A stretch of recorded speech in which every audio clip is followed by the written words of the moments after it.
Hello students, आपका मेरे channel विकास education point पर स्वागत है। विद्यार्थियों, आज मैं आपको शिक्षा निदेशालय राष्ट्रीय राजधानी क्षेत्र दिल्ली द्वारा दी जाने वाली क्लास 8 के सामाजिक विज्ञान विषय से भूगोल से कार्यपत्रक या वर्कशीट 4 का अध्ययन करेंगे। विद्यार्थियों, यह कार्यपत्रक 16 अप्रैल 2021 की है। आइए अध्ययन करते हैं। आज का हमारा टॉपिक है पार्ट 1, संसाधन संरक्षण की आवश्यकता। विद्यार्थियों, मनुष्य अपनी आवश्यकताओं की पूर्ति के लिए संसाधनों का उपभोग करता है। जनसंख्या वृद्धि के कारण संसाधनों की मांग लगातार बढ़ रही है, क्योंकि जैसे जैसे जनसंख्या बढ़ रहा है लोगों को अधिक से अधिक संसाधनों की आवश्यकता पड़ती है। विकास की चाह और लालची प्रवृत्ति के कारण मनुष्यों ने संसाधनों का अंधाधुंध दोहन किया, जैसे खनन, वनों की कटाई आदि। इससे प्रकृति एवं वन्य प्राणियों का विनाश हुआ है। कागज़ बनाने के लिए भी बहुत से पेड़ों को काट दिया जाता है, अतः कागज़ को नष्ट ना होने दें। इसी तरह सीमित मात्रा में मौजूद पेट्रोल का भी मनुष्य अत्यधिक दोहन कर रहा है, जो एक न एक दिन खत्म हो जाएगा। यहाँ तक कि मानव प्राकृतिक उपहार पानी और वायु को भी बर्बाद और प्रदूषित करता है, अंततः जिसका परिणाम हमें भी भुगतना पड़ता है। तात्पर्य यह है कि अत्यधिक दोहन से प्रकृति का संतुलन बिगड़ने लगा है। यदि यह संतुलन नष्ट हुआ तो मानव अस्तित्व ही खतरे में पड़ जाएगा। मानव के अस्तित्व एवं प्रकृति के लिए प्राकृतिक संसाधनों का संरक्षण बहुत जरूरी है।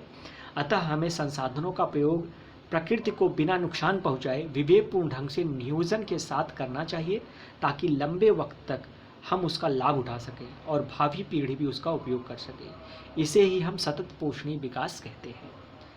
बच्चों, ऐसे कई तरीके हैं जिनसे हम संसाधनों के संरक्षण में मदद कर सकते हैं।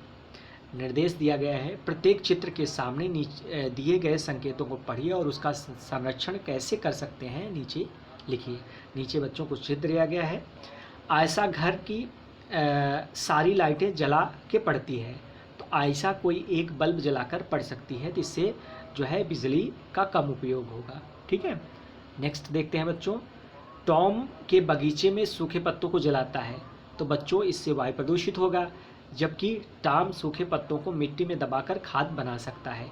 तो अगर ऐसा करेगा तो वो जो है संरक्षण करेगा और खाद का निर्माण हो जाएगा, वो पौधों के लिए फायदेमंद भी होगा।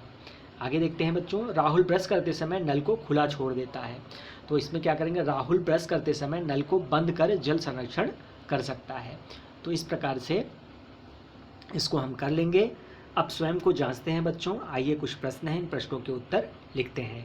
पहला प्रश्न है, सतत पोषणीय विकास से आप क्या समझते हैं? तो इसका आंसर लिखेंगे, हमें संसाधनों का प्रयोग प्रकृति को बिना नुकसान पहुंचाए विवेकपूर्ण ढंग से नियोजन के साथ करना चाहिए, ताकि लंबे वक्त तक हम उसका लाभ उठा सकें और भावी पीढ़ी भी उसका उपयोग कर सके। इसे ही हम सतत पोषणीय विकास कहते हैं। नेक्स्ट क्वेश्चन है बच्चों, संसाधन संरक्षण क्यों ज़रूरी है? तो इसका आंसर लिखेंगे, मानव के अस्तित्व एवं प्रकृति के लिए प्राकृतिक संसाधनों का संरक्षण बहुत ज़रूरी है। नेक्स्ट क्वेश्चन है क्वेश्चन नंबर 3, यदि पेट्रोलियम पूरी तरह से समाप्त हो जाए तो आपके जीवन पर क्या प्रभाव पड़ेगा? तो इसका आंसर लिखेंगे बच्चों, यदि पेट्रोलियम पूरी तरह से समाप्त हो जाए तो पेट्रोलियम पदार्थ से चलने वाली मशीनें बंद हो जाएंगी, हम वाहनों का प्रयोग नहीं कर पाएंगे, सारा यातायात ठप हो जाएगा, हम एक स्थान से दूसरे स्थान पर नहीं जा पाएंगे। आइए नेक्स्ट क्वेश्चन देखते हैं बच्चों। क्वेश्चन नंबर 4, संसाधनों के संरक्षण में आप अपना क्या योगदान दे सकते हैं? तो इसका आंसर हम लिखेंगे बच्चों, संसाधनों के संरक्षण में हम निम्नलिखित योगदान दे सकते हैं। वनों की अत्यधिक कटाई को नियंत्रित कर सकते हैं, वर्षा के जल की संचयन करना चाहिए, प्राकृतिक संसाधनों का अधिक उपयोग करना बंद कर देना चाहिए, उपलब्ध संसाधनों को अपव्यय के लिए किए बिना समझदारी से उपयोग करने की ज़रूरत है।